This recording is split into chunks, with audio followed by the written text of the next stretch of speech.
He's expanding. Looking good. GP still going to be taken away by MVP. Do not want that one in the hands of Smeb. And the standard Callista on red side here from KT thus far. Wouldn't be that shocked if we see the Ezreal taken off the board yet again as well. Ezreal Cog could be your next two red side bans. Waiting to see what MVP want to do. Feels like we're kind of back into, again, about a year ago where blue side didn't get to, so blue side completely impacted the draft and red side didn't get to play League of Legends in the ban phase. You know, it does seem like that's kind of the case here. Some teams opt into banning Kog'Maw on blue. That's kind of the only thing we've seen. It's mostly been KT, honestly. So MVP, what another annoyance do they want to deal with? Or is Pilot really not wanting to play Kog'Maw? We'll find out. They ban away the Gnar, so they're going for, let's give ADD some champions that he doesn't have to deal with. So Sion looking pretty good here, Achilles. You know, the Sion is always looking pretty good when ADD's on the Rift, but he doesn't feel that way for whatever reason. We'll see if this is going to be the moment to bring it out here in this Game 2 scenario, try to tie things up and force KT into that Game 3. Because again, like, if MVP doesn't win this series, it's not the biggest of deals as long as they are competitive. Because right now, they need to, you know, force the other teams that they're going to be playing in the future to fear them a bit. This is a cool choice here by KT. They basically banned Tristana, the champion the Pilot played quite decently in the last game, and say, hey, if you want Cog, we're just going to take Varus again and do the same thing. So they're kind of happy to give MVP, a team with worse macro, a team that's been struggling team-wise with their pick of the AD carries, and then just on the red side, be able to play a Varus comp. But now that Varus and Kog'Maw are available, KT aren't necessarily going to be swapping in the way they might have expected, and with the Malzahar gone, we'll see if that impacts any of their decision-making. And yet again, where it's going to go, because I wouldn't put it past Max to run this in the support lane. It's much less common this season to see that, but the Sejuani available. Didn't even notice that, but a byproduct of the kind of targeted bans on blue side could be Sejuani Braum here, and to keep the AD carry pick hidden for a bit longer. Tahm Kench also available. But they're going to actually show their priorities. They want to have presence in the bot side. They want to win pretty much any 2v2 short of some of those range supports coming back into the meta. Lock in the ruler special now for Deft.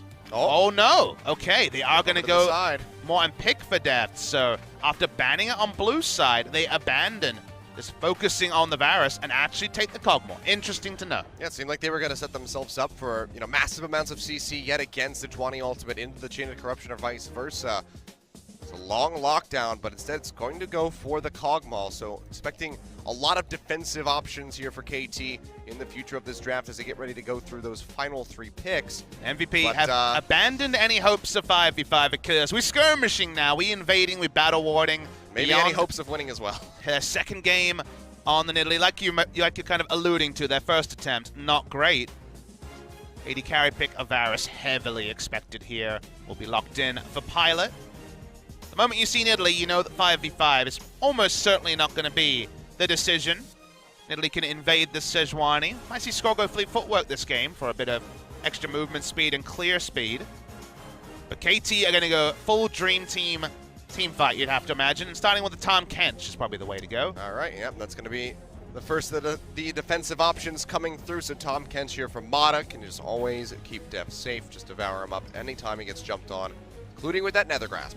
And this is where things get really interesting for me, because now we already know the identity of these two teams. We have Teamfight Outscale versus let's try and skirmish and snowball. That's already, doesn't matter what happens in the rest of the draft, it will follow that cadence. So where the bans start to come in, how MVP rounds out their draft, because this draft is very hard to execute, even for the best teams in the world. If you think about KSV, they're just going teamfight every game and knowing that with their smart macro, they'll get to the time when they're strong. We'll see if MVP can make us believers. Taliyah ban here, maybe a preview of what will happen if Yukal ever does play. It's known as a Taliyah one trick. He'll need some new tricks for pro play, of course. Wrong mid laner there for the Taliyah ban, so an interesting one to see for sure. Not very common this day and age. So Janna, yet again from KT. Do not want that one in the hands of MVP here in this matchup. Finding some coverage for the Malzahar. Braum banned on red side, so they've banned away the ranged support that answers tanks so well. The Janna, which has been jumping up in priority, is a max special as well, of course. And then the Braum, just for team comp. As many tank supports might force something like an Alistair, I guess, on the side of Max, unless he wants to go back to the well and show us some brand. I mean, this is probably a game where you consider it, but maybe too much magic damage. Maybe he just plays the Thresh again. I don't know. Possible. Still not a believer on that one, but Rise Band away here as well for team comp. Would have given them so much flexibility to play side lanes and also go toe-to-toe in most matchups, even though Malzahar has a decent one there. And hello, this is a champion we haven't seen in a long time. Okay. Either of the two that they're mousing over was the Karthus that we're going to be denied. But yeah, the Zillion is going to be coming. No, flip over to the Ornn. Yeah, they're playing with our hearts a little bit, and also playing with the hearts and minds They of showed MVP. it for a second. So maybe it'll be that last pick to come through. But Ornn, in the end, going to get locked in. And it's also Smeb saying, guys, you know, I'm taking one for the team. I'm probably going to be counterpicked here. Basically everything that's in the meta right now can work very well here. Gnar is banned away, you should notice, and so is Gangplank. Okay, but the Vladimir. It's going to be a Vlad top. I actually think Ornn does pretty well into Vlad top. Vlad's really strong against Gangplank and other people that need to trade for lane presence, but Ornn can just be super tanky and itemize so freely that it's still going to be pretty free lane for Vlad. Vlad's still going to be free farm, don't get me wrong, but probably not solo killing the Ornn. And actually, seems like it was a bit of a preview of the support pick here for MVP, because it's actually going to be a support Zillion, another max special. Yeah. So. This is the most magic resist ever game for KT, by the way. Yeah, pretty much. So many sources, just the Varus there for reliable AD on the side of MVP. So magic resist out the wazoo for KT Rolster. Final pick up will be that Azir for the mid lane. And, you know, just because you're never really sure with MVP, I'm going to wait until we hit that 20-second spot.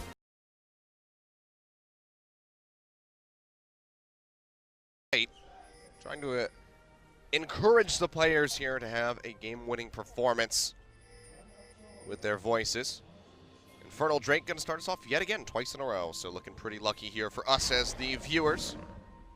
I do believe, Achilles, we have our first of the season 5 stopwatch team on blue side from MVP. Oh boy, I can't wait. The coach clearly told them, hey, inspiration's pretty good.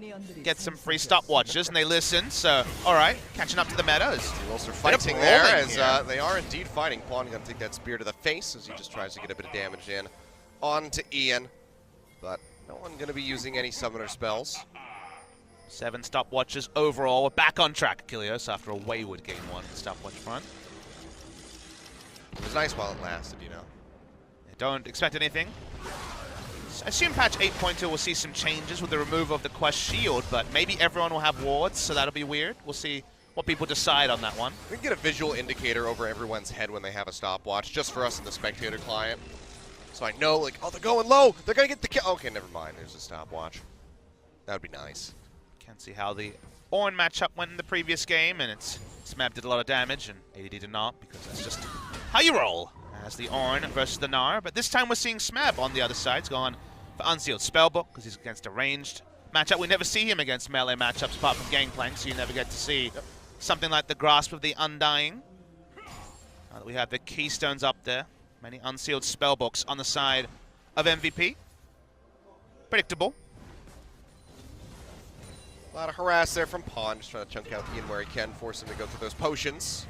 Well, he does have that more difficult start here for Interesting numbers here, because I just cut you off. 75 wards placed to 29 between Jarvan and Siobhan. Now, Siobhan didn't have a lot of control of the map, especially as the game went on, so you could imagine was just kind of putting down a control ward and hoping for the best when it came to a play, but certainly big number differences there.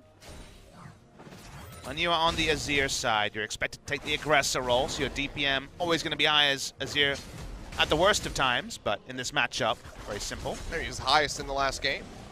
42.5%. Just a bit behind him, so it's a big damage share too. Quite a lot. Fortunately, though, you know, just Ian wasn't able to get those really impactful stream of shuffles every time he would go in for it. What do you know? A stopwatch was there to deny it. It's 2018 meta, Achilles. We gotta sit back and relax and appreciate stopwatch overlords. We should definitely be sponsored by Rolex or something this season. That would be great. What is this, the LPL, Papa? That's true. We don't get those extravagant sponsors. We got like, really nice chicken. Was it Mercedes and everything like that? We got BBQ, baby. We do have BBQ. You know, I would much rather have BBQ than a Rolex. A lot of the fans might not know, but BBQ does stand for best of the best quality. Well, actually a reference to barbecue, which is what, of course, most Western people would assume at first glance. Max does not have Relic Shield, so triple Relic Shield bot lane. we're still breaking the meta. I mean, in some ways here. He's on Zillion, doesn't have a lot of AD, so he would have a very hard time with the Relic Shield. Getting the procs. Try to time the bombs. Be a bit of a rough one. I thought maybe Smeb was going to counter the entire enemy team and build a non-magic mantle, but that's a later purchase. Not yet. We'll see that in the future here, I'm sure. Ian is still having a very rough time against Pawn. And Pawn is actually getting a lot more damage onto Ian early than we saw in the reverse matchup. Oh, the Comet almost kills him. Yeah, almost takes him down. That would have been embarrassing. Sub 20 HP. He definitely wouldn't have healed in time, so that would have been very embarrassing. I mean, he didn't even heal right there, and there's no way that he calculated it. Score coming in. Yeah, he's going to go in, comes over the wall. Just going to take it away with the flail. Thank you very much for the prep. Or decide to go heavy into the resolve tree. Does not go for the precision, fleet footwork that we saw from Umti 2 days ago. Gotcha. I mean, he's battle warding. This is what he has to do. What did we say about the draft from MVP? If it's a 5v5 team fight, they basically auto-lose. So what they need to do is take the pushing lanes they have and battle ward with Beyond. And this failed for Beyond, this failed for Peanut. That's what's being attempted here. As Beyond is another one of our resident Nidalee players next to Peanut and also Spirit. Just took away one of those small wolves. Instead of that, not a whole lot. Finds a control ward. So can go ahead and clean that one up. Trying to keep playing as far up into the pace of score as he possibly can. Keep tabs on that Sejuani, make sure that she can't impact the other lanes here. So far, we haven't really seen any ganks at all. It's just been all about rotating around the jungle for both of these guys. Absolutely, and if you want to play that top lane Vladimir, firstly, shame on you. It's really annoying to play against, but do start with the Spell Thieves, and first item buy, you kind of want to back and just straight up buy the Frost Queen's Claim and teleport back to lane, so you no longer have the minion penalty on the quest, to start building up the quest, which is so important. Locks the spear there to try to get the Grom. Yep, goes ahead, gets it with the smite. It's a little blast going over the wall, and he's got that fruit waiting there in the river for him, so score is going to be right back in the tip-top shape. So smooth stuff from him, not losing his cool, holds onto the flash through it all. Gonna say, score has provided good coverage for Pawn, who, even against this Nidalee, is basically saying, well, I don't know what's happening with my jungler, but I got 2 control what's top side. And that whole river is just lit up right now. He's the only person who really is in a position to have strong lane presence. In the top lane, because Vlad takes a bit of time to get going, we do see Ornn pushing up for now, but will change a little bit as the game goes on. But in the early game, Pawn is really the one with license to push up, and so far with the coverage, he's done a good job holding down the Malzahar. Score coming right back in, is spotted out on that ward over the wall. He's going to be going for this blue buff. Playing around his vision and also the pushing in mid lane. He's got the handoff here for Pawn as he comes around the side. Yeah, you can already see Beyond is prepped there on the mini-map. Smart move, actually. Smart move from MVP. They kind of understand, hey, we're pushed in top and mid, so we can't go to our own blue buff as we get a pause. I swear if you have another microphone issue, I'll be so upset with you. Seeing his cool headset that I guess caused all the problems last time. Seems like they got it working, at least for the moment here, this time around. Don't have an update for you yet, OGN Legion, but we'll let you know if we get some words from Joel. We'll see just what is causing the problem here. Oh, it is a communication problem, but not in the side of KT. Yeah, it's got to be MVP. So Ian and Max cannot hear each other here at the moment. So that is going to be our audio issue. Damn, that's a really good-looking graphic we put up there. We didn't have one of those last time. It's like themed for MVP. It's got like the white and blue going and everything. OGN, that was actually really nice. I didn't know to expect that, so that's cool. If we could have some break music, that'd be even better, but we'll see what happens. We'll get around to that one, maybe. Just start playing. One at a time. Start playing Lightbringer again, just 24/7. Oh, that's what the fans want. They want some more Pentakill. Yep. Over and over again. Not even the album, just the one song. Be great. But, yep, just a bit into this game so far. Haven't had any action really coming through. Just a bit of harass between the mid laners and the junglers. And the simple fact that KT is kind of going even and forcing trades from the team that picked pushing lanes in a Nidalee is advantage KT. Again, we kind of talk about how in these sort of scenarios, going even for the outscale team is a victory in and of its own. As a little update that hopefully this pause should be very short. Yeah, so it doesn't seem like we're having quite as severe of an issue as the last time here when Pop and I decided to kick off the season. That was about an hour, so this one should just be a couple minutes long. We should be getting back in rather quickly. And the players and OGN also do have the license to decide the schedule of our podcast. Could be monthly, could be weekly, we don't know. Yeah. So far it was just once, so Pretty random. might even be once a season if we get all the tech issues done. But the tech issues abated for now. We're like good at podcasting, but we're terrible at producing one because we just don't have a regular schedule. There's no consistency to it whatsoever. I'd like to say it's fully out of our hands, but It's our producers, you know. the fans always tell me that we should really stop talking and get back to the game. They know best. There's almost only so much to talk about 7.5 minutes into the game when you got that pause going on. Well, let's talk about Malzahar. Oh, you talk about that flash right there. Nice little juke back from depth to avoid the spear. As the Devourer there to take him out to safety. It's actually a good read, all in all, by Mata. He flashes early just because he understood that the likelihood of a roam there was very high, and he wants to be in a safe position. Does mean that Pawn gets a bit of damage. He was previously damaged the enemy mid laner. Now he's getting the turret.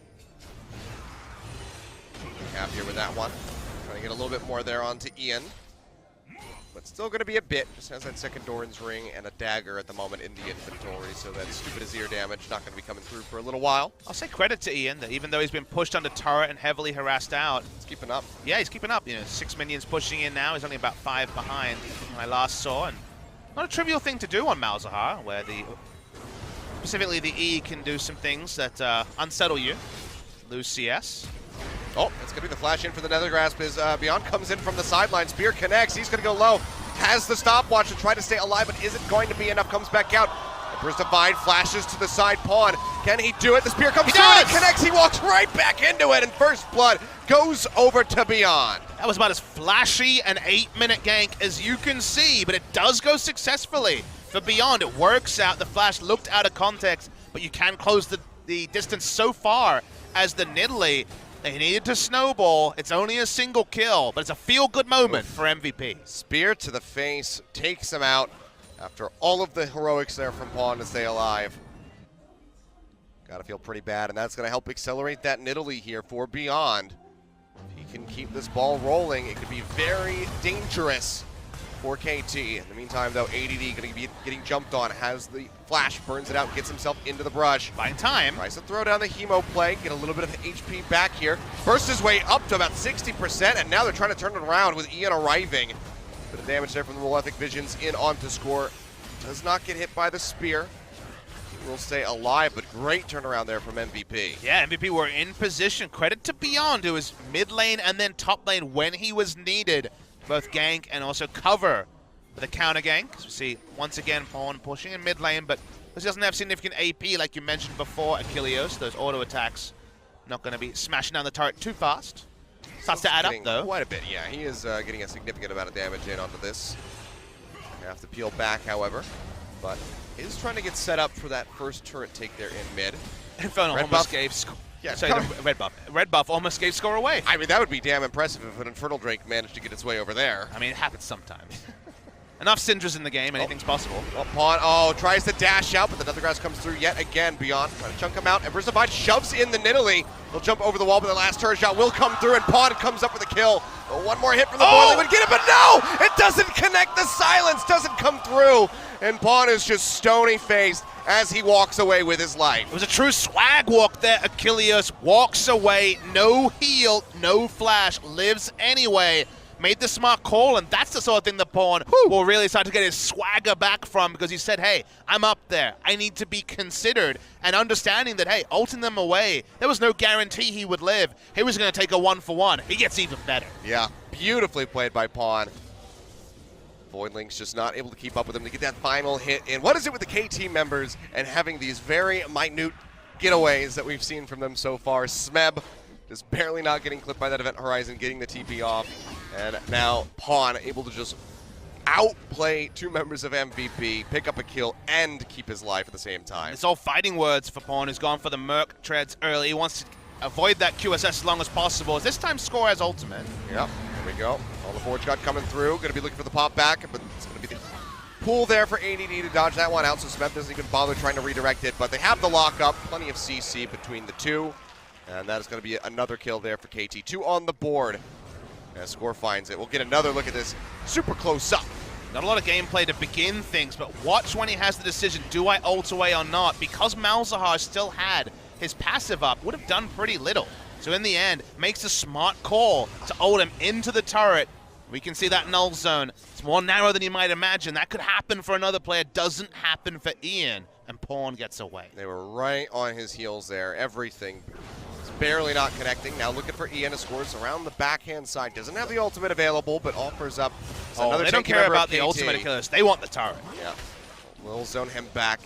Can't get the consolation prize of Ian, but more than happy with that. Don't even blow out the flash, but first turret does go over to KT. It's a big win, actually, for KT Rolster. We talked about the playstyle needed from MVP. Getting mid lane turret. Beyond. Got the blue buff, but getting mid lane turret of all turrets really makes the map narrower for Beyond if he wants to play the invading style. Now there's many less passageways to actually get in the face of score. Relieves pressure from KT, and that outscale we talked about is more reliable when your first turret is mid lane.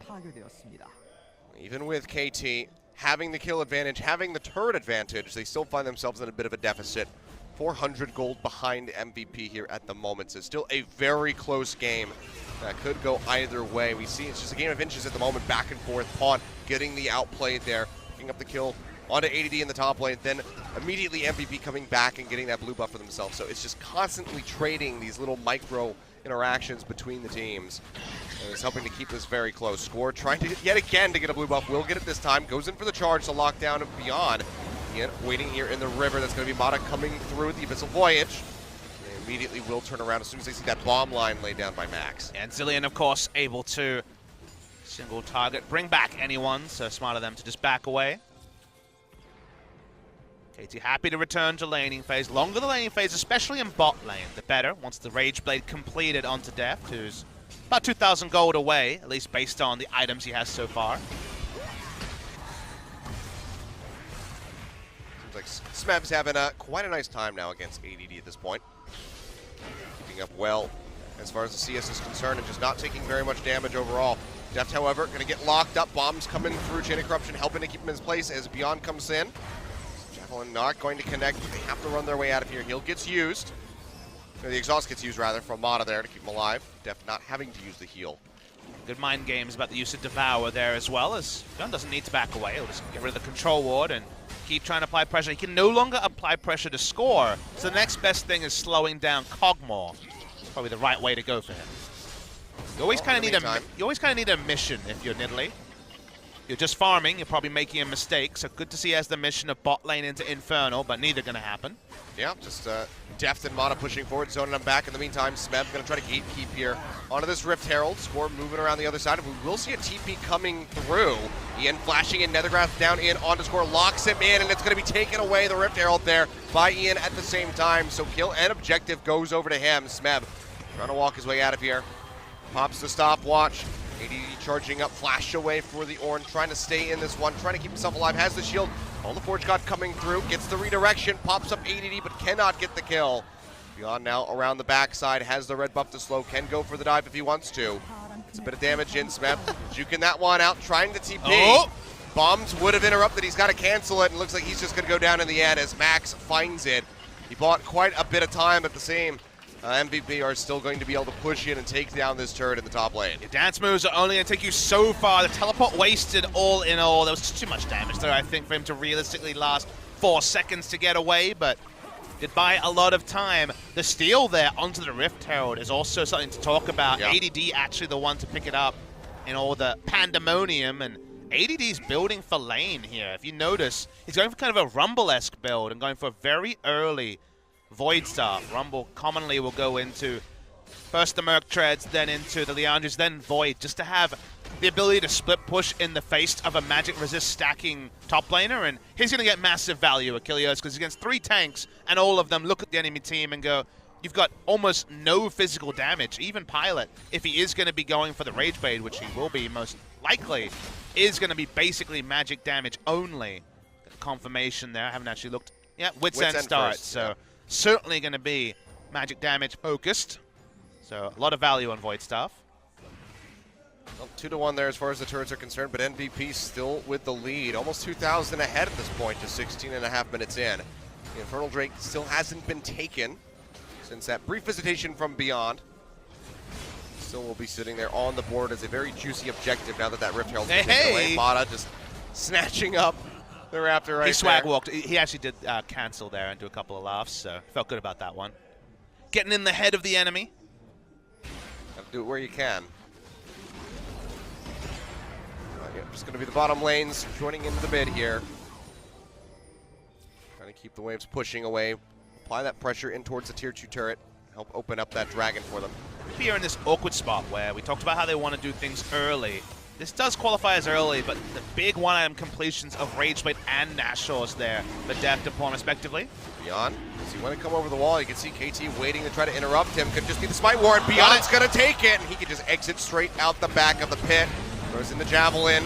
Oh, misses. We're going to be whipping that one out. Yep.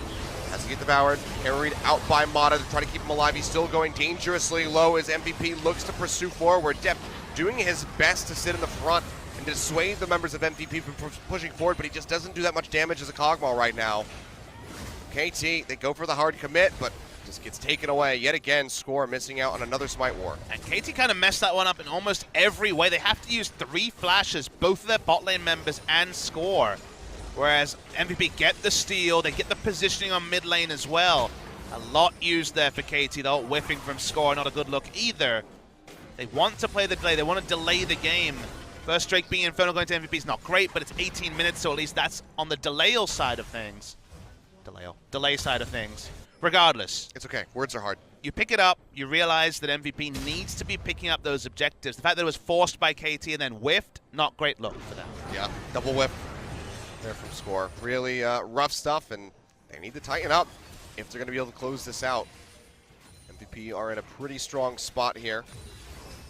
Pilot gets closer to that Rageblade. Now going to be having the Infernal Drake to couple with that when it's completed. Here, Rift Herald going to be channeled here into the bottom lane as they look to knock down that final outer turret. Not going to force a rotation, given that Ornn was already walking to bot side. BP want to continue to increase the pace of this game. Another outer bot lane turret going down would be good for them. Charge going through. That's about the only damage they'll get from the Rift Herald here onto the turret, but they're looking for a little bit more as Max ADD and Beyond are all grouped up, and yeah, maybe KT just going to have to surrender this one. They don't have the damage to clear out the wave. So final outer turret, or no, not final, but the bottom outer turret, still have the mid lane one standing there for MVP as they tie it up 2-2 in that regard. I think that sort of play style of running it down bot or top lane pre-20 minutes very useful against KT, because KT almost never make the same sort of play themselves. You see it a lot from Ambition and the side of KSV, but KT much prefer the full court press of playing 3 lanes at once. So smart timing there. Like you say, while there were 2 members, Ornn and Sejuani could only do so much. Extra objective to MVP. Around a 3,000 gold lead for them. Certainly in a good spot.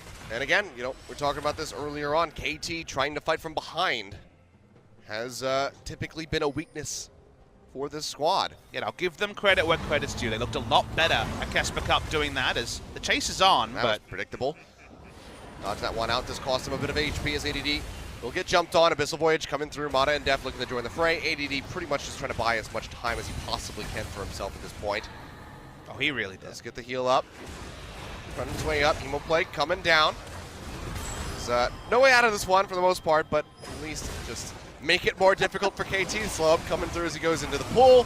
He will get taken down. It's going to be Smeb snatching up the kill at the end of the day, but I mean, that was a lot of time bought, and now the rest of MVP, they're posturing up here into the mid lane, looking for that turret. They're threatening a dive, but looking to take the outer mid lane turret, even with a Zero wave clear, not enough. Ult used, goes wide again. Whip, yeah, just going to be slowing out Max there. He'll take a bit of damage, but does force out the flash now. Smeb TPing in from the back. Slow up onto Max as he tries to zip his way away. Throws down the ultimate onto himself, and KT now just going to have the inside track onto this turret, I suppose, to try to get in towards that tier 2. They shorten the lane with the Azir turret as well, and Score finds Ian. He does. Almost gets the slow up, does get the stun in the end as Ian flashes away with the ghost to keep himself alive. KT going to be trying to force this one out, get a bit of damage in, but the wave clear from MVP is still rather significant. Piercing arrow to come in. Def now with turret aggro. Hasakai back, takes multiple shots and gets knocked down to about half HP. Low mana as well for him, so it seems like KT are just going to have to abandon the fight. And the micro decisions there from KT compared to something like Smeb's overextension in game 1 were much better. Just rushing down mid, able to make the lane much shorter by putting down the sand turret and get a lot of chunk onto the inner mid lane turret there. So smart moves from KT means they trade up terms of turret damage, which is great from them. And Pawn also finds the latitude to go top lane and keep pushing. Yeah, I mean, the calls are good. I think that the biggest concern here is just it's another whipped ultimate from Score. Can't seem to land these. It's always going straight in between the members of MVP. Sometimes when you're playing, even on solo queue, but certainly in competitive play, if things don't go your way once, twice, and you can feel the whole weight of expectation come crashing on you. Score's been around longer than any. He's our only player whose tenure began the first ever OGN tournament in January of 2012. But his mechanics so far this season have been demonstrably weaker. That's something for him to work upon, because it's just not the top standard we expect from Score. Certainly not. Smeb yet again, just looking to keep trading with ADD. Take him low. Doesn't have the backup from his team this time around. They'll be fine. They just keep going back and forth over CSing. KT just trying to work their way into the river here, clear out this vision from MVP and lay down some of their own. Trying to get deep vision, but for now that's pretty impossible. Score would have to walk forwards with Tom Kent shadowing him, and you can see that Score and Smarter weren't playing together as Smeb found himself caught out. Well, that distraction, drawing everyone down to potentially pick off the Ornn, does open up for that turret to be taken by Pawn in the end. So all three outer turrets there for KT. Take those away, and they have that inner one in mid, also pretty significantly weakened. Forge God going through, lockdown in on the Max. He's got the ultimate rolling on himself. Seems like it's going to be KT just abandoning the kill attempt. Bomb's coming down, doesn't get the second one for the stun. MVP just trying to poke out and dissuade KT from pushing further. Yeah, KT really wants to play two lanes this game because MVP, because they've opted into Nidalee, don't really have a face checker. Vladimir may be that person, but they don't have a tank support either. So they can't put down vision. Their Baron battles are really weak, and that's why every time they face check, someone kind of has to flash away if you do see someone like the Cogmore there. Yeah, and that's just going to keep costing him as the game goes longer and longer. So Pilot now without the flash could cost him, the opportunity at getting a lockdown with the Chain of Corruption or the chance to get away. Just waiting for the Devour to come off cooldown. They'll take a little bit of damage. Mata still not playing around, just goes immediately for the flash as soon as that Javelin gets connected. And Malzahar Javelin, as I almost said. Malzahar was coming in with Ghost, so right read there from Mata. MVP, it's such an interesting tussle here when it comes to vision around Baron, because KT, if they're in formation, MVP kind of has to hang back. All they can do is poke and hope they get chunk on a low health member. If they're in the wrong formation, then deep vision goes down, the Baron gets taken, and then MVP's comp falls apart. So you feel like the first team to pick up the Baron, if it's KT, it may even ice the game.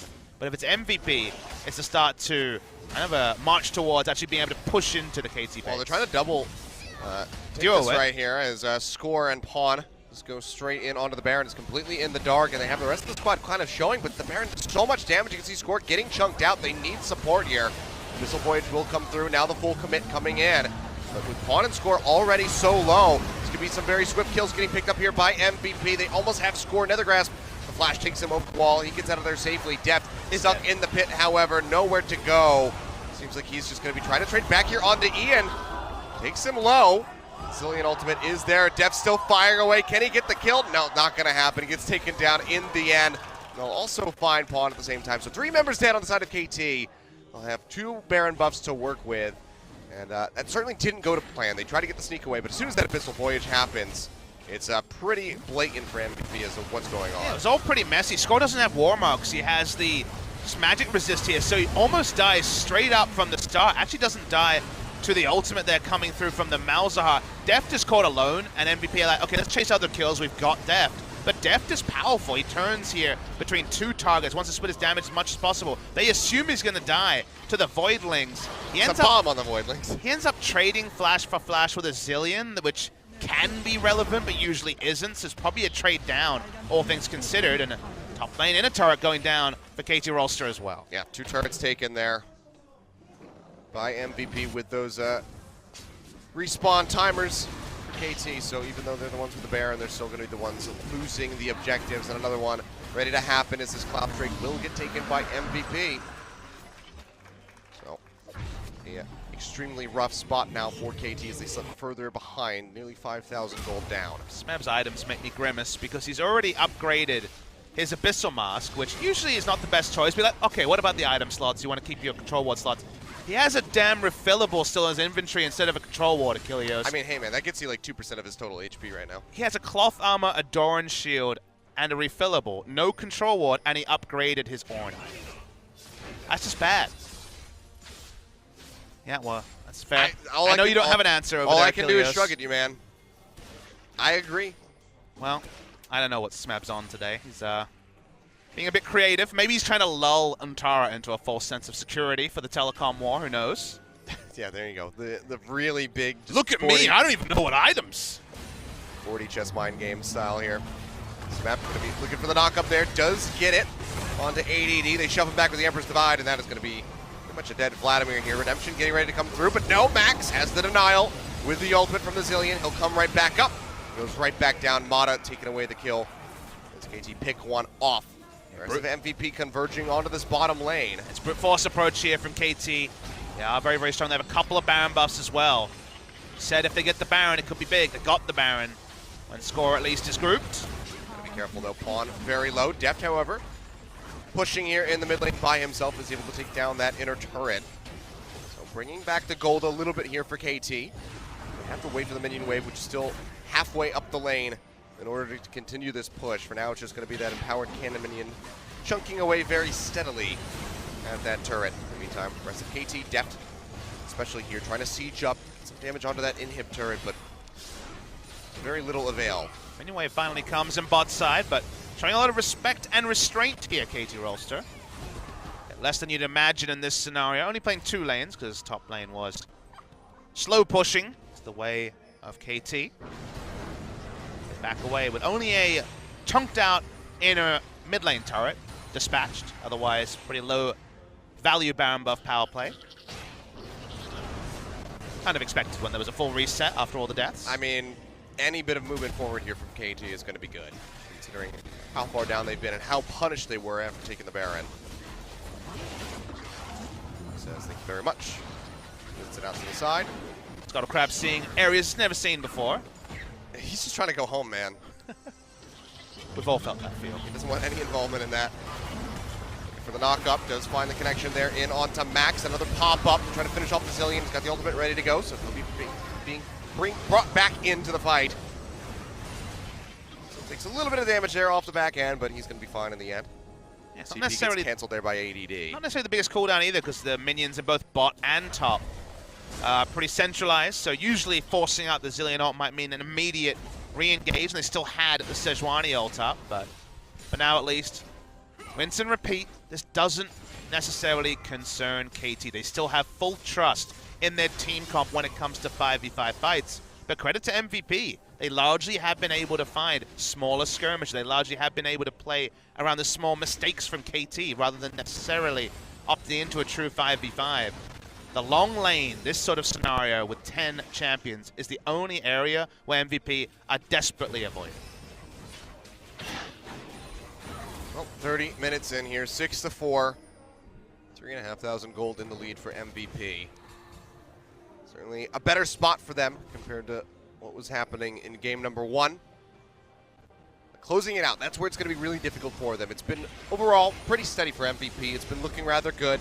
Improvements on game 1, but getting over that finish line is where things are going to be very difficult for them, because KT are not budging. They're going to be pushing back as much as they possibly can.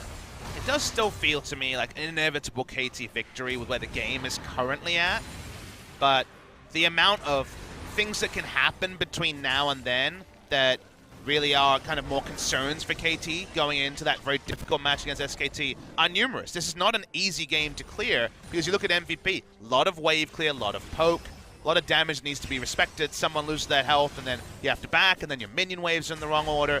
This game can kind of be reset in sort of similar fashion to the Baron resets in the BBQ game a few days ago. So while there's an inevitability, it's still going to take some time. I mean, aside from the issues that we're seeing here from KT, it's also, what jungler do you prepare for SK Telecom? We're going to get that confirmation later. Is it Wolf? Is it Blank? I mean, is it Blossom? We saw Wolf swap in. We haven't seen Wolf start yet. I think if Wolf starts today, then suddenly everything's going to be completely off the rails. A bit wonky. Ooh, deft. Or pathing almost goes back around the side of the turret there to take the bomb, but they will avoid the stun.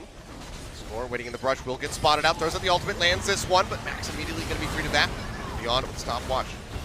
Himself alive there for the moment, but we'll make it out. ADD, he's been chunked down. KT not really any closer to picking off a member of MVP. They're just trying to make a brute force because they didn't have their minion waves and all. They said, okay, let's win a fight, and then we can actually just push through mid. They don't have their minion waves. Vlad is in top side. They've used their initiation CC. It's a small delay on the game, Kilios. Yeah, I do say the stopwatch, but it's the completed Zonia's Hourglass there for Beyond at this point. And that was the summoner spell Cleanse, if you were wondering how Zilean was able to get out of the first CC. It's with Unsealed Spellbook, able to swap into that. A lot of supports taking Cleanse recently. He's getting devoured. Stays alive here. As the Baron has respawned. MVP getting a nice shove there into the mid lane. Now Ian, pushing forward. Not under much threat yet. Does get healed up. Staying alive at the moment as Pilot starts firing away. Forces the flash out of Mata. All the Forge got coming through. Smeb bounces it back in. Finds the knock up in on the Pilot, but nobody else can really collapse in on top of the Varus. Now the Redemption comes through, heals him back up, and he is just sieging over the wall, poking down the members of KT, and they can't find a way to get the hard commit onto the carries of MVP. Because MVP will not hard commit. Notice there's no flash Hemoplagues here. Everyone is playing around their maximum auto attack range, and therefore you've got Azir and Kog'Maw, the strongest champions, or among the strongest champions in the game, at doing damage to people coming to you. Frustrated because when W's down, Kog'Maw can't auto-attack anyone. Azir's Sand Soldiers are never in the right spot because there's so much mobility from Zilean, Vladimir, everyone else. They're turning on to Smeb. Yeah, he's walking in all by himself. He's going to go low. He's going to get locked up from the bombs, and he is just going to get taken out of the fight. Max comes up with the kill. No Plague there on to Pawn. Does take away a little bit of HP, but now suddenly MVP, they're the ones that have the advantage going in for this bear, and that massive AoE, that knockup from the Call of the Forge God has been eliminated. Smeb, he's out of the fight for another 35 seconds. They're going to try a 4v5 here, KT playing around max ranges. Skull wants to pay back and maybe have to do a steal. 3,000 on the Baron. It's going low. Baron going low. Score coming in, tries to get it away, but yet again, Beyond is going to be the one winning the 50-50 Baron. Pawn, Malefic Vision's ticking away. Voidling's on his heels, has to just run out of there. And MVP, they were able to take multiple turrets without the Baron. Now they have it, and they have it on all 5 members. MVP might be able to close out this game, Papa Smithy. Their psychological game is really working against KT Rolster. Smeb walked up and thought, hey, I got the Ornn buffed Abyssal Mask. I'm very, very tanky. Warmox couldn't even use his locket during the majority of that. He barely looked tanky in that. But he also was face-checking into 5 with no backup, with no Tahm Kench next to him, kind of unnecessarily, because they're frustrated. They're not getting the fights they want because MVP are playing smart with a very execution-heavy comp. One person gets in melee range of Kog'Maw Azir. They die in half a second. No one's doing that. Everyone's playing their role. Feels like one person's having a brain explosion every 5 to 10 minutes for KT in these high-pressure moments. They reset again, but this time MVP with Baron. Def trying to clear out these minions here in the mid lane. Just to run away though, because spears and bombs await him if he sticks around. As well as that Nether Grasp, which is already back off cooldown. In the meantime, ADD just going to go ahead and add another Cloud Drake to the inventory. The arsenal of MVP. Back up win condition now as well. Yep. 3 Drake buffs. Elder on the way. And like you say, could have just all of that true damage burn coming through fairly shortly once that Elder Dragon becomes available. 7,500 gold in the lead at this point. MVP looking to add more to the pot as they go ahead and knock down this last inner turret. Now, once you get to the inhibitor turret, the area does get narrower. That 5v5 fight does start to become required if you're MVP. 8,000 gold up, Achilles, so compositionally down perhaps, but gold and Baron buff working for them. But now at least, not feeling brazen enough to force anything under turret. Good damage there onto ADD. No other minion waves going to be aiding them. They're just playing down one lane here, MVP. Not usually the way you want to do with a comp like this, but they're trying. Yeah, they're just trying to force this one out. ADD doesn't have flash to just go completely Rambo, but if he did, he might consider just trying to force flashes or force people away from the turret. I mean, he might just have to wait for the moment here from Pawn to go in for that massive Emperor's Divide if he can pull off the Shuri and the Shuffle. Isolate somebody like Pawn, or Pilot rather, take him out. Pawn doesn't really want to isolate himself. No. He at least has Azonias for that, and a Banshees. So if he does go in for the Stream of Shuffle, he'll be all right. That just gone very single target, you'll notice. Did not go for the Hurricane, went for... Yeah, Rapid Fire Cannon. Have that extra range on W. He's not hitting anyone, so that's why he doesn't go for Hurricane. Because Achilles, if you're against tanks, you know where they're going to be. They're going to be trying to squish you like a bug, but against a team like this, there's never going to be 3 people in range for him to hit. You know, you might think, okay, Hurricane, everyone's squishy, you're going to mow them all down, but he's just not hitting anyone, so he needs the extra range to even poke, let alone kill something. He's going to be working towards that 6th item when he can. For now, just still sitting there with the Targans. Might just be Infinity Edge, but it might have to be something like a Guardian Angel. We know it's not going to be QSS. GA, we know anything about Bloodthirster, something like that to help him stay in the fight for a longer period of time. Trying to siege up here. Run out those R's where he can. The nice thing, at least for KT, is that even with the Baron-empowered minions, they can still clean out the waves rather quickly. Now the Baron expired. Yeah, Baron expired, they didn't lose a inhibitor. That's definitely the nice thing for KT. Yeah, but it's just one turret and the Dragon that got picked up, but they still have to be concerned. Surrendered all of the map, which is kind of the problem there. So the next Baron is looking more and more straightforward for MVP to take. Credit to MVP. This is definitely by far their best game they've played so far this season at the 4th time of asking. Solid with a difficult comp. You see why they're returning to the Nidalee that they couldn't make work against Kongnu Monster. They do seem to have a lot of practice on this. Feels like Chaos style in many ways. The ability to focus only on skirmish, to never be able to truly 5v5. Can't really call it a poke comp when Vladimir may poke melee champions in lane, but otherwise hard committing. Mountain of gold on said Vladimir. 2,500 gold ahead of his opponent.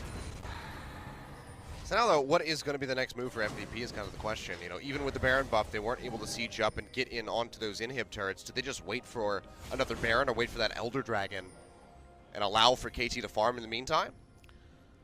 If you ask me what the best team in the world would do in this scenario with this comp, it would be a lot about trying to play side lanes. Really getting your side lanes in order so you have split slow pushes happening in 2 lanes, the Baron spawns, and it's damned if you do, damned if you don't for the side of KT.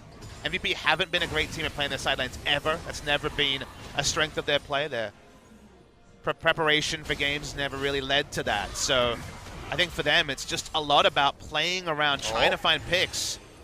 Saw Orin there, I believe, out of the corner of his eye. Don't know that Sejuani's here as well. Now that's 5. The Abyssal Voyage coming through, and Ian is absolutely destroyed. Pawn finding the kill. Gets the knock away there on the Forge call, but can't quite find Pilot. He flashed over the wall to keep himself safe. KT now, though, with that pickoff onto the Malzahar, that means that the Kog'Maw, the Azir, is that much safer in these fights. Yeah, MVP tried to play C hero, kill hero, but KT read him like a book. Very good positioning there. Orin was, I believe, on the edge of vision, he but just kind of popped out there. He didn't count on Sejuani. Then you saw 2 coming in from the Abyssal Voyage, and that's when he knew he was boned. So that was certainly a pretty big mistake there individually from Ian. We'll see KT actually get some map control. The Baron that spawns in a minute going to have some attention. The sweepers go down. Unnecessary from MVP. If this was tennis, that would be an unforced error. Unforced error from the side of MVP. Nice play from KT. And we get a bit more parity from, as you say, MVP, who were kind of in the lead for the past 5 or 6 minutes. See how safely they want to play this, though. Even though they got rid of the Malzahar, they don't want to just push in and try to knock down that inner turret, try to go for the inhibitor turret in the mid lane.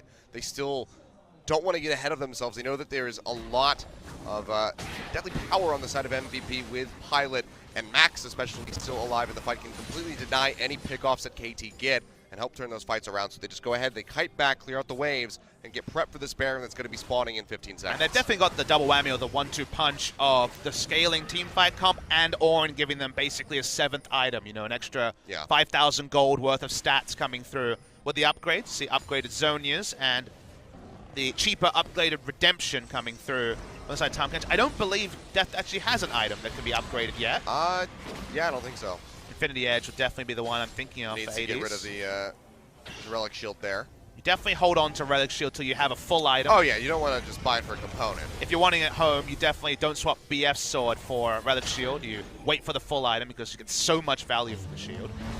Trying for another Force. Yep, looking for the redirect, gets the pop up there. On to Beyond, he takes a little bit of damage, goes golden with the Zonias. Keeps himself alive. In the meantime, ADD just trying to poke out here from the side, goes into the Sanguine Pool, which means that the ultimate there from Scorn is not going to connect. Ultimates being tossed out here and there. Overall, it's just KT just trying to poke out MVP, weaken them enough so they have enough time to go over to that Baron and absolutely melt it. With this Azir and this Kog'Maw at this stage in the game, they will destroy it in a matter of seconds. Yeah, the duo attempt by the Azir would certainly be a lot more successful in this case, but you see KT just sitting under the turret while they have Score and Azir clear out the Scuttle Crab and get control as Deft playing around the edges. Of course, does have the W available to bow there. Damage there. You have the bomb coming through as well. Just poking him down, but staying in the fight. But now, you know, it's basically a choice. Do you want to go for the Elder Dragon or do you want to go for the Baron?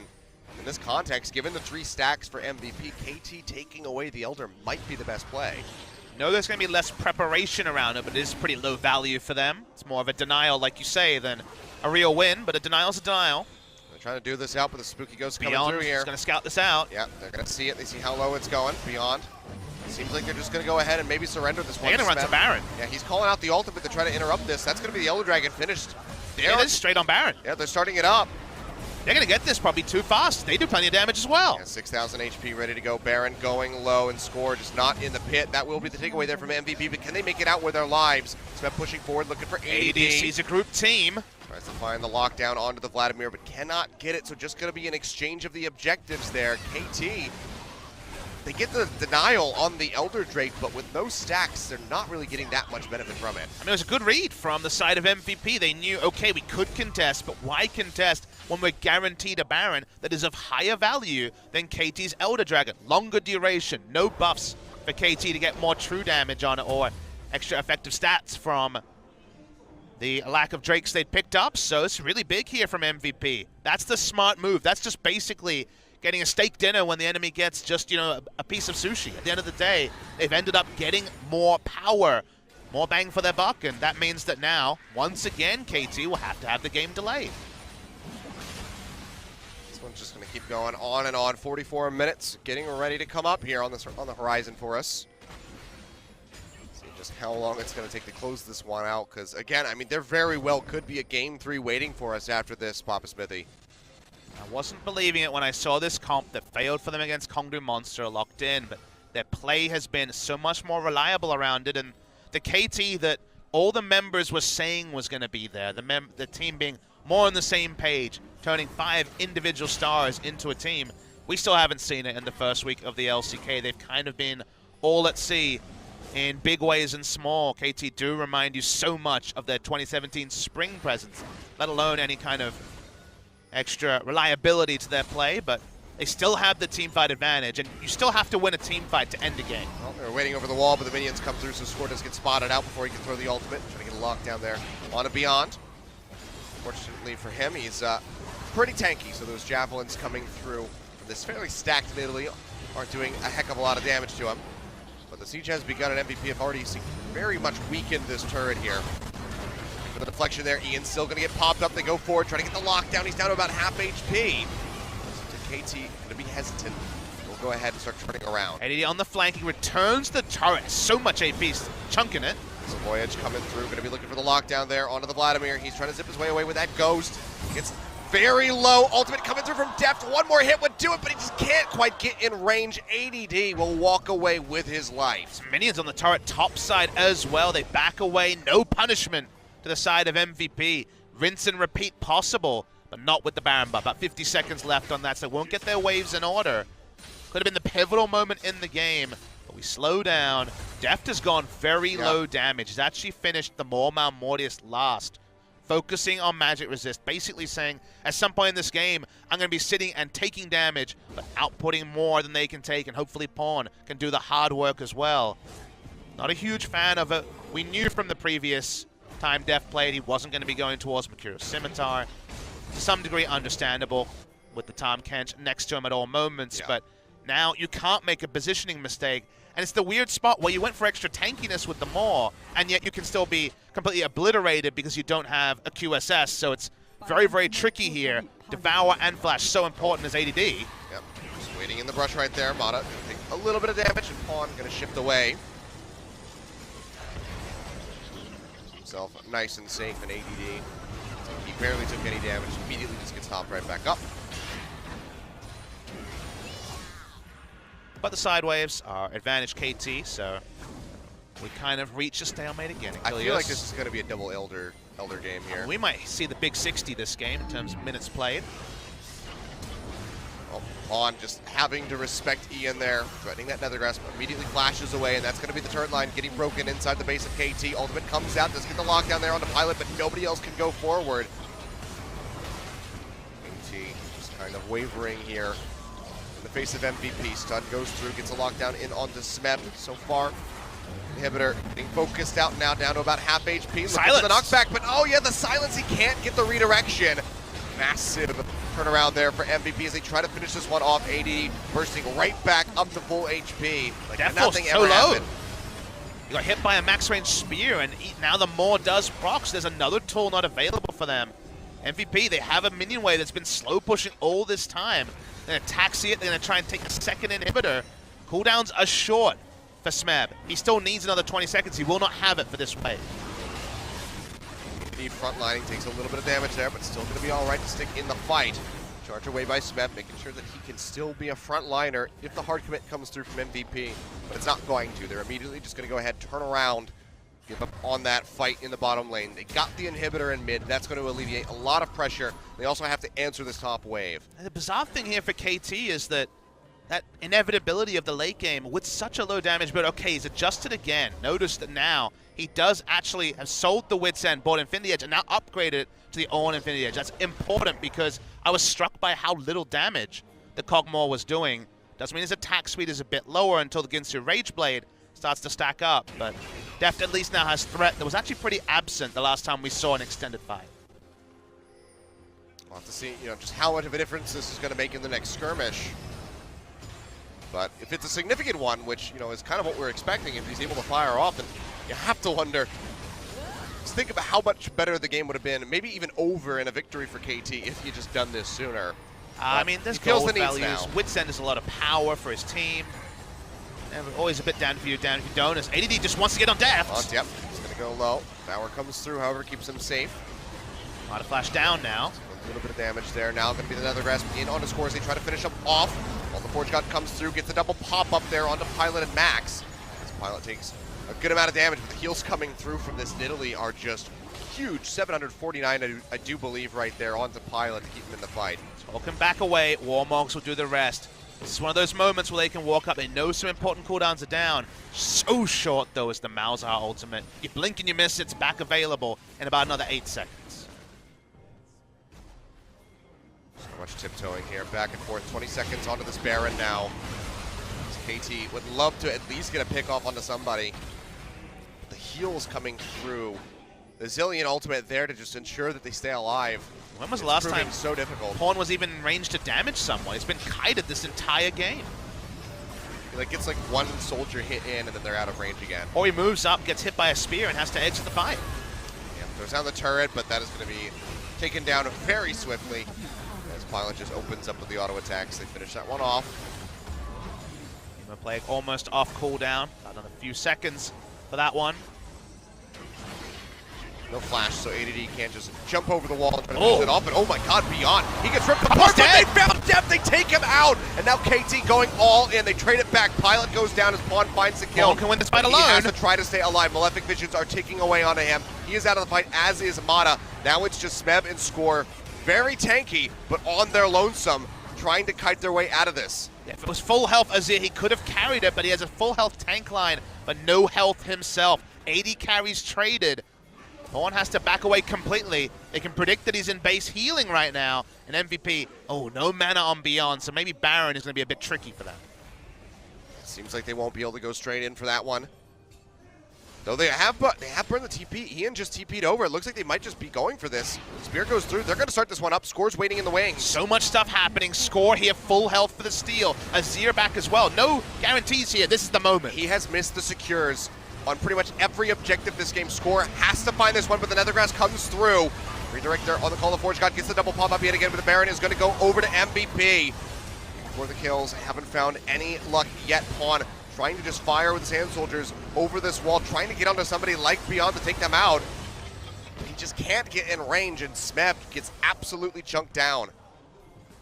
Bottom inner turret goes down. The minions start to focus. Great use of the ultimate there from Ian, guaranteeing that there'll be no smite contest. Not even a chance for him to fail.